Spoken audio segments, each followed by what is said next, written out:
You have nothing to lose by just sitting at home and not doing anything, but you have everything to gain by coming in the door and just finding out what are my options and how can I do this for myself and make it affordable. I think it was 2013, I invested some money and I bought a SnapOn Smile.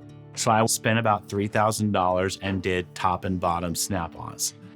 It was just a temporary solution until I found something else that really worked, and that was permanent. They lasted about 4 years and then they started to deteriorate. They broke in half, parts of them were missing. There is a cost in not treating, and there is a price that you pay in choosing to just continue to leave things the way that they are. When people say, oh, you can get them done cheaper someplace else, yes, you probably can.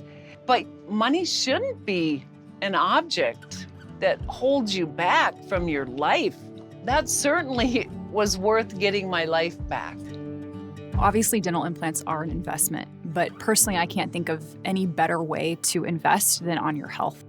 And I think it's important for our patients to know that when they come in the door, we do take the investment that implants are very seriously.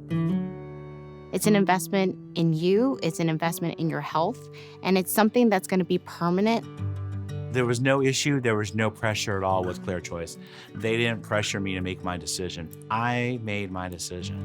This to me is more about healthcare, and it's about having experts provide treatment that is beneficial to the health of a patient. Better health, better smile, the confidence that I get from this, the absolute joy. I was like, why did you wait so long?